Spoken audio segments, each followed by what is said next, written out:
Hi everyone, simply दीपालीमध्ये तुम्हा सर्वांचे खूप खूप स्वागत. सध्या बाहेर तर पाऊस येतो आहे. आमच्या भागात तर अजूनपर्यंत खूप असा जोराचा पाऊस आलेला नाही.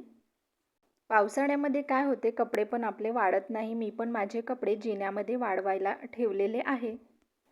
बाहेर पाऊस येत असल्यामुळे वातावरण खूप छान आहे. पण या पावसाळ्यात आपल्या घरातील सर्वात मोठी डोकेदुखी काय असते? तर कपडे. कपडे लवकर सुकत नाही आणि सुकले तरी त्यांना एक वेगळाच वास येतो. मी काय करते, वातावरण दमट असते त्यामुळे कपडे हे पंख्याखाली वाळवून घेते आणि नंतर त्यांना छान इस्त्री करून मगच कपाटामध्ये ठेवते.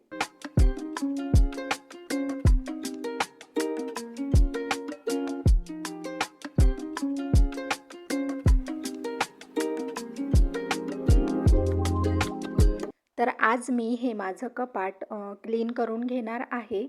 तर आजच्या व्हिडिओमध्ये मी तुम्हाला हेच दाखवणार आहे की मी माझं कपाट कसं क्लीन आणि ऑर्गनाईज करते आणि कपड्यांना पावसाळ्यामध्ये वास येऊ नये म्हणून मी काय करते.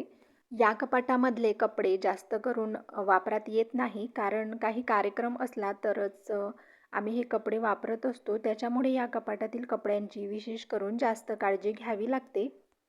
कपाट क्लीन करायचं म्हटलं तर सर्वात आधी पूर्ण कपाट हे आपल्याला पूर्ण खाली करून घ्यावं लागते.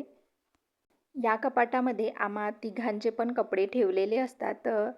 इथे जास्तीत जास्त करून माझ्या साड्याच ठेवलेल्या आहे. साड्या म्हटलं तर त्यात तर रोज काही वापरात येत नाही, कधीतरीच ते आपण लावत असतो. अशा पद्धतीने मी माझं पूर्ण कपाट हे खाली करून घेतलं आहे, तुम्ही पाहू शकताय.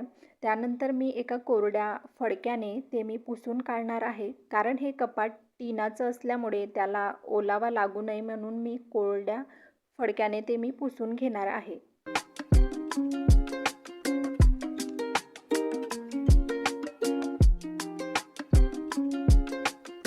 तर इथे आता माझा पूर्ण कपाट हा पुसून झालेला आहे. तो पुसून झाल्याच्या नंतर मी त्याच्यावर न्यूजपेपर ठेवलेला आहे. त्यानंतर मी त्यावर आता कपडे छान व्यवस्थित घड्या करून ठेवत आहे. जे कपडे कधीतरी कामात येतात ते खालच्या कप्प्यात ठेवत आहे आणि जे रेग्युलर आपण वापरत असतो ते वरच्या कप्प्यामध्ये मी ठेवलेले आहे. पूर्ण कपडे मी व्यवस्थित कपाटामध्ये लावून ठेवलेले आहे.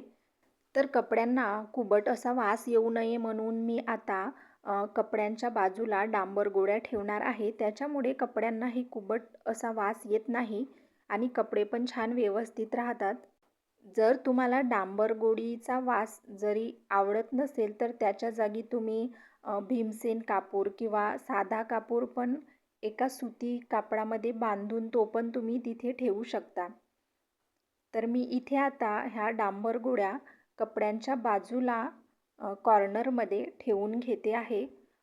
पूर्ण कप्प्यांमध्ये मी ते एक एक डांबर गोळी इथे ठेवून घेणार आहे. अशा प्रकारे माझ्या कपाटाची पूर्ण क्लिनिंग झालेली आहे.